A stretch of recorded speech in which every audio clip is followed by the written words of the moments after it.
प्यारे दोस्तों, आज की वीडियो में हम आपको बताएंगे कि कैसे एक बकरी ने इंसान के बच्चे को जन्म दिया।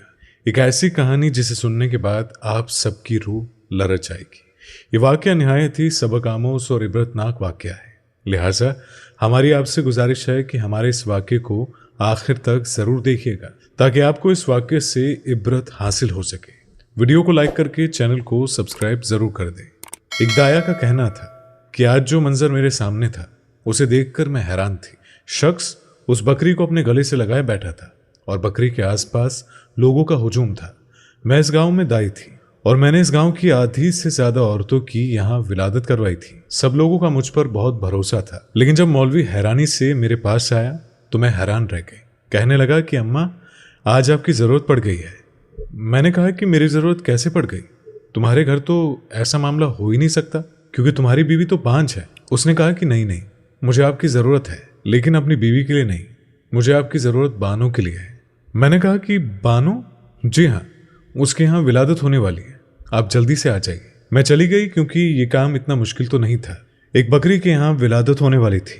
मौलवी उस्मान को अपनी बकरी से बहुत ज़्यादा मोहब्बत थी। उसने उसका नाम बानो रखा था। वो उस बकरी के पीछे पीछे पागल था, उसका बहुत ज़्यादा ख्याल रखता था, उस पर जान देता था। सर्दियों में उसके कपड़े भी बनाया करता था। उसके लिए अलग से कमरा बना रखा था।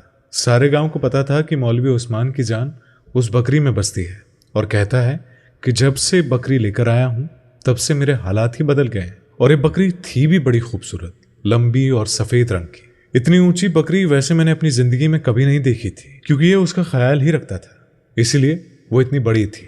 मैं भी वहां चली गई और पास जाकर बैठ गई। मुझे पता था कि मेरा ज्यादा काम नहीं है, लेकिन थोड़ी देर के बाद मेरी आंखों ने ऐसा मंजर देखा कि कदमों तले से जमीन ही निकल गई। मैंने उससे कहा कि ये मामला क्या है, पता करे कि ये किसकी हरकत है। लेकिन वो खुद भी हैरान और परेशान रह गया। उसको तो ना बात आए और ना जाए क्योंकि उसे भी ये सब कुछ देखने की उम्मीद नहीं थी। लेकिन जब पता किया गया कि ये किसकी कारस्तानी है तो कदमों तले से जमीन ही निकल गई, सर से आसमान भी मुड़ गया। क्योंकि मौलवी उस्मान कभी भी खुद से नजरें नहीं मिला सकता था क्योंकि ये काम ही कुछ ऐसा था। लोग कहते हैं कि माँ ही जज्बाती नहीं हो सकती, कुछ मर्द भी जज्बाती होते हैं जिनको औलाद का बहुत शौक होता है। मौलवी उस्मान भी ऐसा ही था और मेरे ही इन हाथों से वो पैदा हुआ था।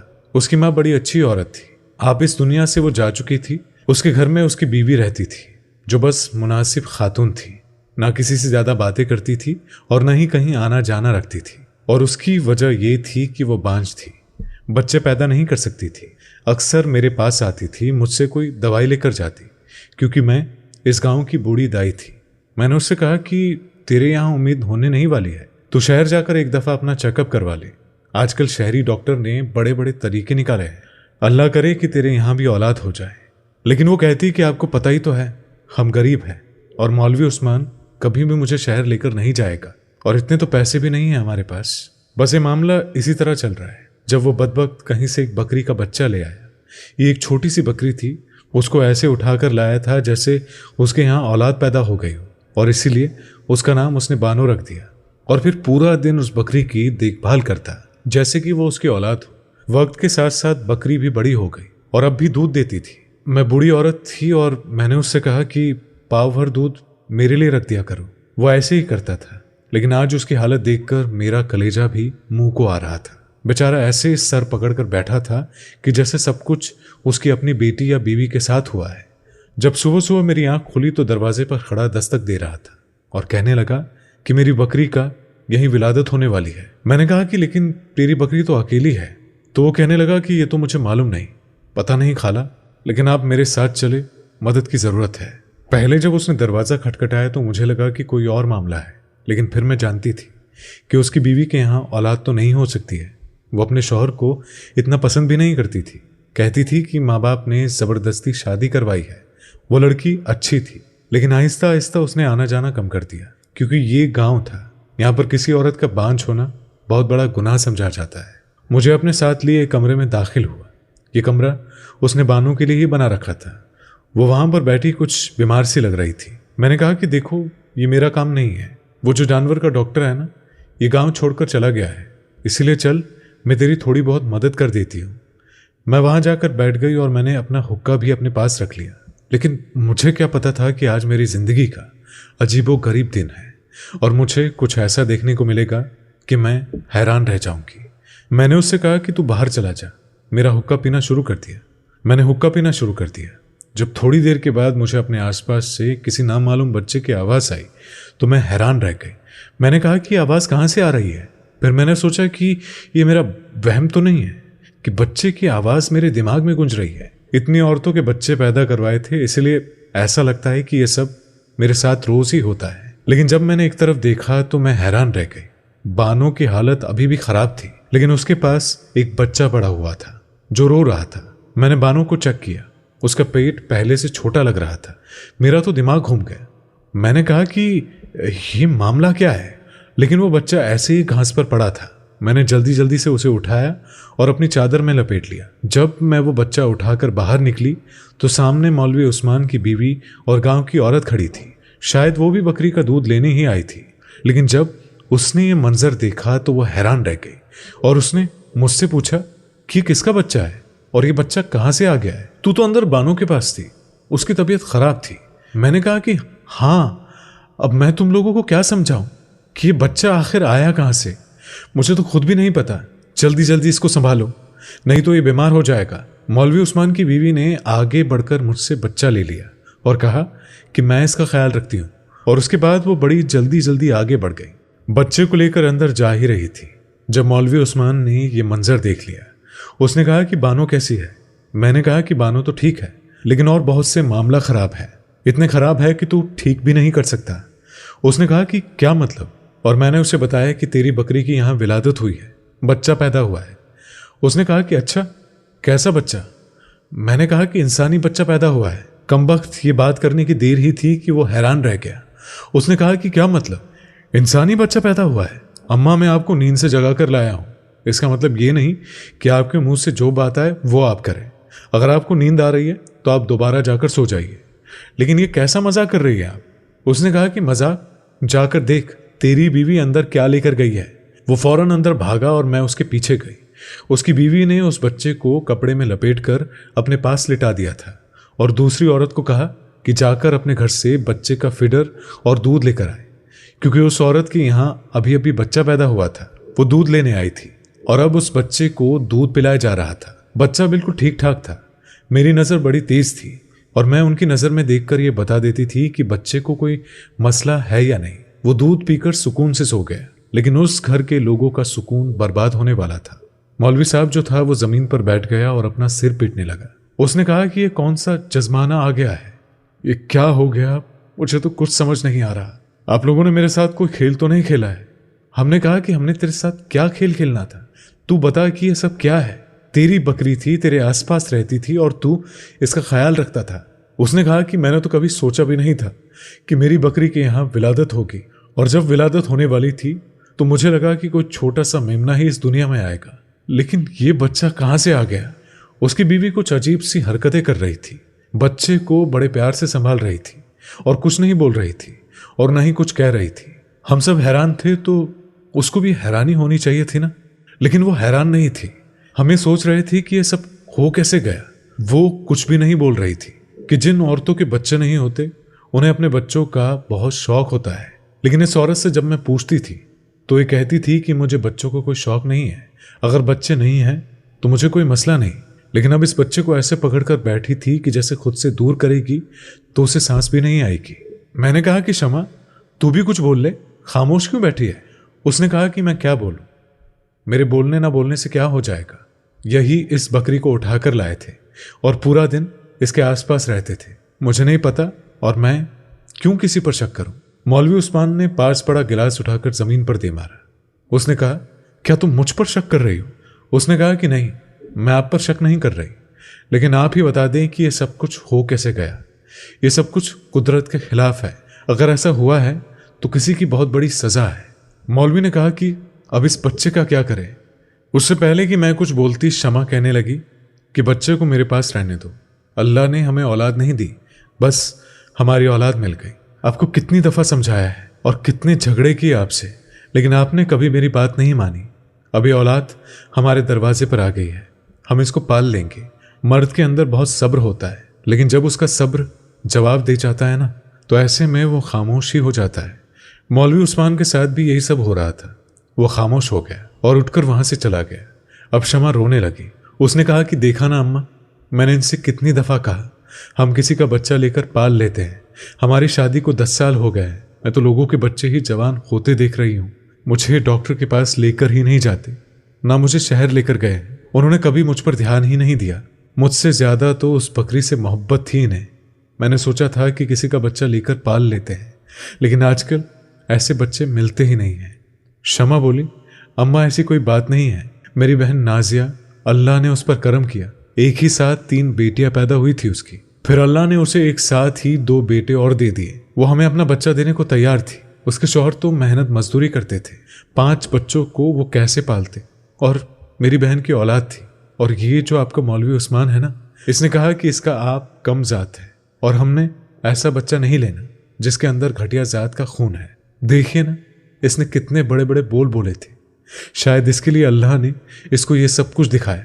इसने कभी मुझे संजीदा नहीं लिया और ना ही मेरा इलाज करवाया, ना मेरे लिए दुआ की, ना मुझे कभी दम करवाने ले गया। मैंने कहा कि किसी से औलाद ले लेते तो इसने मुझे 1000 बातें सुनाई।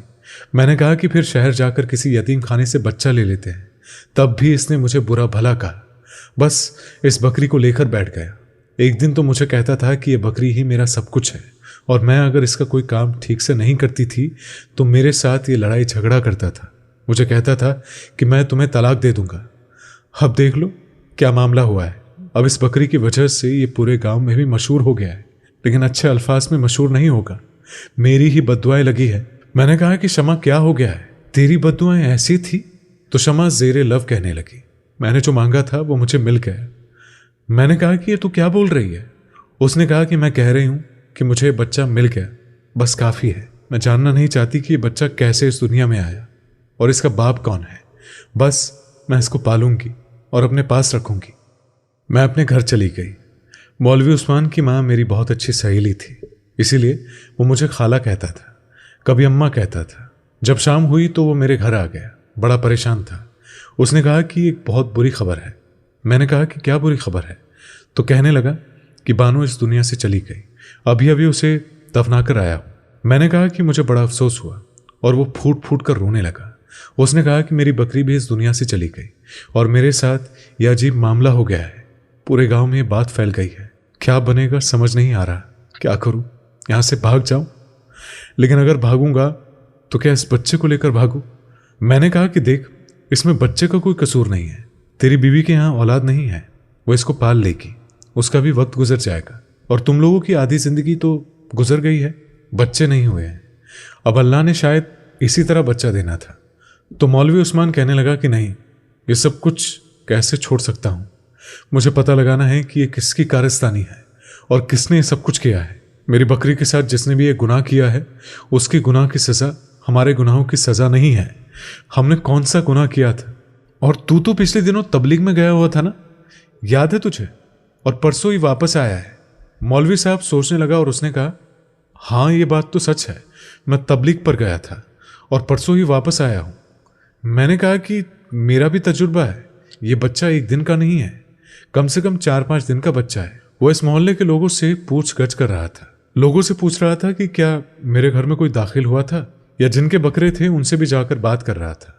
लोग उसको बदले में तरह तरह की बातें सुना रहे थे, लेकिन उसने ठान ली थी कि वो पूछ कर ही रहेगा कि आखिर मामला क्या है। और इधर मैं अपनी तफी में मशरूफ थी, लेकिन मेरा अंदाजा गलत निकला। शमा को देखकर ऐसा लग ही नहीं रहा था कि उसने इतनी जल्दी कोई बच्चा पैदा किया था। वो बिल्कुल ठीक ठाक फिर रही थी। फिर ये बच्चा किसका था? कहीं वाकई वो मामला तो नहीं था जिससे हम सिर्फ ये सोचकर नजरअंदाज कर रहे थे कि ऐसा हो ही नहीं सकता। जबकि अगर कुदरत नाराज हो जाए तो फिर ऐसे ऐसे मामला दिखाती है कि इंसान की अक्ल दंग रह जाती है। और एक कुदरत का गुस्सा जाहिर करने का तरीका होता है। इंसान इन चीजों को समझता नहीं है। जब वो दूसरे इंसान को ये चीजों के बारे में बताता है तो वो यही कहता है कि ये सब कुछ झूठ है, कहानी है, लेकिन होने को क्या नहीं हो सकता। मुझे एक औरत के बारे में पता चला कि उसने कैसा बच्चा पैदा किया था। उसको देखकर सब लोग चीखें मारते चिल्लाते हुए वहां से भाग गए, क्योंकि वो बच्चा ही इस किस्म का था। और मेरी हिम्मत थी कि मैंने उस बच्चे को जाकर उठाया और उसकी माँ की गोद में रख दिया था। और इसी तरह माँ के हाथ कांप रहे थे। वो बुरी तरह से रो रही थी। सब लोग कहते थे कि इसे सजा मिली है क्योंकि उसने अपनी चारपाई पर पड़ी हुई सास की खिदमत नहीं की, बल्कि उनको हमेशा बुरे अल्फाज से पुकारती रही, गुस्सा करती रही, उनके काम नहीं करती थी। और फिर उसकी सास इसी तरह चारपाई पर पड़ी दम तोड़ गई।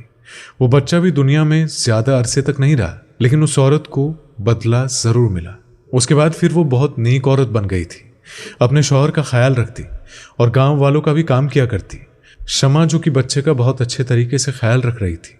बच्चा बिल्कुल ठीक था और सुकून से सो रहा था। मैं वापस अपने घर आ गई और जब मुझे एक औरत बुलाने के लिए आई तो उसने कहा कि अम्मा, वो सलीमा की बेटी है ना, उसकी तबीयत खराब हो गई है, जरा आप चलिए। मैंने कहा कि हाँ हाँ मैं आती हूँ। ऐसे तो मेरे पास बहुत से लोग आते थे और मैं लोगों की मदद करने के लिए साथ चली जाती थी। शायद उस औरत के यहाँ बच्चा पैदा होने वाला था, इसीलिए मुझे बुलाया था। लेकिन मुझे पता चल गया था कि बात किसकी हो रही है, क्योंकि सलीमा को मैं अच्छी तरह से जानती थी। उसकी एक जवान और खूबसूरत बेटी थी जो पूरे गांव में अपनी खूबसूरती की वजह से मशहूर थी। उसका नाम शायद लाइबा था। बहुत ही प्यारी लड़की थी। जब मैं घर में दाखिल हुई तो लाइबा की हालत बड़ी ख़राब थी। वो बिस्तर पर पड़ी थी और उसे बहुत तेज़ बुखार हो रहा था। मैंने पूछा कि मामला क्या है, तो उसकी माँ ने कहा कि यह अपने मामू के घर गई थी, 4 दिन पहले वापस आई है और तब से इसने अपने आप को कमरे में बंद कर रखा है। ना उसने कुछ खाया है और ना ही पिया है। इसकी हालत बड़ी अजीब हो रही है। अब इसको इतना तेज़ बुखार हो गया है कि बुखार उतरने का नाम ही नहीं ले रहा है। मैंने लाइबा की तरफ देखा तो मैं उसका चेहरा देखते ही समझ गई कि मामला कुछ और है। मैंने सबसे कहा कि तुम लोग बाहर चले आओ, मुझे अकेले में इसको देखने दो कि मामला क्या है। जवान लड़की है, क्या तुम सबके सामने मैं इससे ऐसी बातें करूंगी? चलो निकलो यहाँ से। मैं लाइबा के पास बैठ गई। मैंने कहा कि बेटा बात क्या है? जब मैंने उसे चेक करने की कोशिश की तो उसने मेरा हाथ पीछे कर दिया। उसने कहा कि नहीं अम्मा, बस तू मुझे बचा ले, बाहर जाकर सबको कह दे कि सब कुछ ठीक है। मैंने कहा कि क्यों, क्या हुआ है? तो वो कहने लगी कि ये देख मेरा हाल। जब मैंने उसको देखा तो मैं समझ गई कि मामला क्या है। मैंने कहा कि तेरी औलाद कहाँ है? उसने कहा कि वो तो मैंने शमा को दे दी। मैंने कहा कि शमा तेरी क्या लगती है? तो वो कहने लगी कि मेरी बचपन की सहेली है। मैंने कहा कि बच्चे का बाप कौन था? तो लाइबा ने सर झुका लिया। उसने कहा कि इस बच्चे का बाप जो भी था उसके साथ मेरा कोई जायज रिश्ता नहीं था। वो पीछे कारखाना बन रहा है ना, उधर का वो अफसर था। वो बहुत खूबसूरत आदमी था। उसे तो यहाँ से गए हुए 10 महीने होने वाले हैं और मैं ही उसके इश्क में पागल हो गई थी। और ये बात मैंने सिर्फ शमा को ही बताई थी। शमा को ये पता था कि मेरे यहाँ औलाद होने वाली है, और जब मेरे यहाँ औलाद होने वाली थी और कुछ ही महीने ऊपर हुए तो मैं बहाना करके अपने मामू के घर चली गई। और आपको तो पता ही है कि मेरे मामू की आंखों में बिनाई नहीं है, उनकी एक बेटी है और उससे ये सब कुछ छुपाना आसान था। वो बेवकूफ़ सी है। लेकिन फिर मुझे शमा ने कहा कि तू वापस आ, हम सब संभाल लेंगे। और जब मैं ये बच्चा बानो के पास रखने के लिए आई तो आप हुक्का पीकर सो रही थी और अम्मा आपको पता ही नहीं चला ये सब कुछ कैसे हुआ। बानो के साथ हमने कुछ नहीं किया, उसकी तबीयत खुद ही खराब हुई थी और शायद उसने कुछ उल्टा सीधा खाया हुआ था। लेकिन हमने उसकी तबीयत का फ़ायदा उठाया और इस बच्चे को वहाँ पर रख दिया। अम्मा ने कहा कि मेरे साथ ये पहले भी होता है कि मैं हुक्का पीती हूँ तो मुझे अचानक नींद आ जाती है, लेकिन उस दिन मुझे पता ही नहीं चला कि मैं किस टाइम सोई हुई थी और किस टाइम उठी। वो हाथ जोड़ने लगी और उसने कहा कि मैंने अपनी सहेली की मदद की है और उसने मेरी मदद की है। बस आप बाहर जाकर कह दो कि मुझे बुखार है और कोई दवाई वगैरह दे दो, क्योंकि मेरे साथ जो बुरा होना था वो तो हो ही चुका है। मैं तो इस बच्चे को नहीं पाल सकती, पर शमा तो अच्छे तरीके से इसे पाल सकती है। ये बात सुनकर मैं हैरान रह गई। क्या कहती, पता ही नहीं चला कि ये उनकी बेवकूफ़ी थी या उनकी दोस्ती की आला मिसाल थी। एक दूसरे के बुरे वक्त में उन्होंने एक दूसरे का इतना साथ दिया, तभी तो शमा कह रही थी कि क्यों रोएगा बच्चा, अपनी खाला की गोद में जो है। ये जुमला पूरा करना था उसने, क्योंकि उसके लिए लाइबा उसकी बहन से बढ़कर थी। मैंने कहा कि अब जो होना था वो हो गया। मैं खामोश सिर्फ इसलिए हूँ कि इस मासूम जान को एक माँ मिल रही है और तेरे घर वालों की इज्जत सलामत रहेगी, वरना मैं ये बात सबको बता देती। मैंने सबको बाहर जाकर कह दिया कि लाइबा की तबीयत खराब है और आप लोग उसको कुछ दिन बिस्तर पर ही आराम करवाए, इसके बाद वो ठीक हो जाएगी और उससे ज़्यादा सवाल मत करिएगा। इधर मैंने मौलवी उस्मान को भी समझाया कि बच्चा जैसे भी इस दुनिया में आया है, अब ये तेरी ही औलाद है, तू ही इसका ख्याल रखना। शायद अल्लाह ने तुझे इम्तिहान के लिए चुन लिया है और तू भी इसी में जाज हो जा। उसको भी मैंने समझाया और शमा से भी मैंने कोई जिक्र नहीं किया, लेकिन ये बात वाकई बहुत अजीब सी थी कि इस बच्चे के आने के बाद मौलवी साहब के हालात बहुत बेहतर हो गए और उसके घर में दौलत की रेलफेल हो गई। अब वो भी उस बच्चे को अपनी गोद में लिए उठाता फिरता और प्यार करता, और शमा भी बहुत खुश है। अब बात लाइबा की करे तो किसी को पता भी नहीं चला कि उस लड़की ने इतना बुरा किया। शायद उसकी किस्मत अच्छी थी, लेकिन उसने वाकई में बहुत बड़ा कदम उठाया था। अल्लाह पाक उसको हिदायत दे।